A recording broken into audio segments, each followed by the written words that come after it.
क्या बीजेपी, क्या कांग्रेस और क्या आम आदमी पार्टी? आइए थोड़ा अपने फाइनेंस मिनिस्टर सीतारमण जी के बारे में जानते हैं। सीतारमण जी, आप कहीं से भी इलेक्शन लड़ सकती हैं। आप आंध्र प्रदेश से इलेक्शन लड़ना चाहती हैं तो आंध्र प्रदेश से लड़िए या फिर तमिलनाडु से, ऐसा बीजेपी के प्रेसिडेंट ने कहा।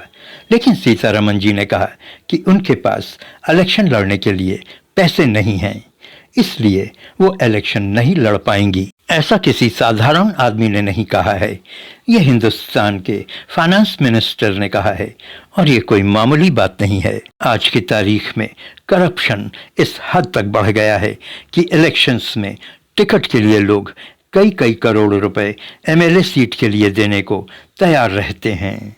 और सीतारमण जी क्वेश्चन मार्क। हम हिंदुस्तानियों, हम भारतवासियों को ये समझना होगा, हमें पार्टीज नहीं, हमें सीतारमण जी जैसे लोगों को देखना होगा, उनकी पर्सनालिटी को देखना होगा और हमें ये तय करना होगा कि रमन जी को ही वोट देना होगा, चाहे उनकी कॉन्स्टिट्यूएंसी में भारतीय जनता पार्टी के झंडे लगें न लगें, चाहे उनके कॉन्स्टिट्यूएंसी में उनकी तस्वीर के बैनर्स और पोस्टर्स लगें या न लगें। आप ए हिंदुस्तान तू जाग देख रहे हैं। निर्मला सीतारमण का जन्म 18 अगस्त 1959 को मदुरई में हुआ था। उनकी स्कूली शिक्षा मद्रास और तिरुचिरापल्ली में हुई। सीता लक्ष्मी रामास्वामी कॉलेज से उन्होंने ग्रेजुएशन किया। 1984 में वह जवाहरलाल नेहरू विश्वविद्यालय से अर्थशास्त्र में मास्टर्स ऑफ आर्ट्स और एमफिल पूरा किया। राजनीति में आने से पहले निर्मला सीतारमण ने हैबिटेट लंदन में एक विक्रेता के रूप में काम किया। उन्होंने यूके के एक एग्रीकल्चरल इंजीनियर्स एसोसिएशन के असिस्टेंट के रूप में काम किया।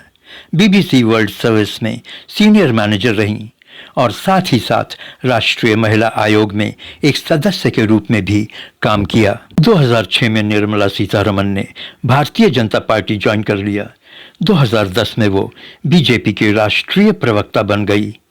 2014 में राज्यसभा की मेंबर बनी और फिर जूनियर मंत्री, सीनियर मंत्री, रक्षा मंत्री और फिर मिनिस्टर ऑफ फाइनेंस बनी। इनका कैरियर इतना लश्चरस रहा है। निर्मला जी बड़ी बड़ी पोस्ट पर कार्यरत रही हैं, लेकिन इलेक्शन लड़ने के लिए पैसा नहीं। ये कितने क्रेडिट की बात है, ये इनकी ईमानदारी को दर्शाता है। पार्टी प्रमुख जेपी नड्डा ने उन्हें 2 राज्यों से चुनाव लड़ने का ऑफर दिया, लेकिन 10 दिन सोचने के बाद फाइनेंस मिनिस्टर ने ये ऑफर टर्न डाउन कर दिया। उन्होंने कहा कि मेरे पास चुनाव लड़ने के लिए उतने पैसे नहीं हैं। हाँ, चुनाव प्रचार में वो भारतीय जनता पार्टी की ओर से भाग जरूर लेंगी।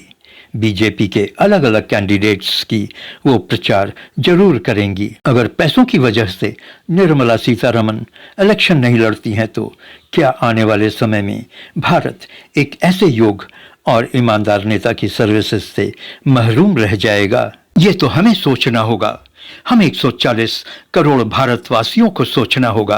क्या जब हम उनके ढेर सारे पोस्टर्स देखेंगे, बैनर्स देखेंगे, वो ढेर सारे पैसों का दिखावा करेंगी तो ही हम उन्हें वोट देंगे क्या वो इलेक्शंस में ढेर सारे पैसे खर्च करेंगी तभी हम उन्हें इलेक्शंस जिताएंगे?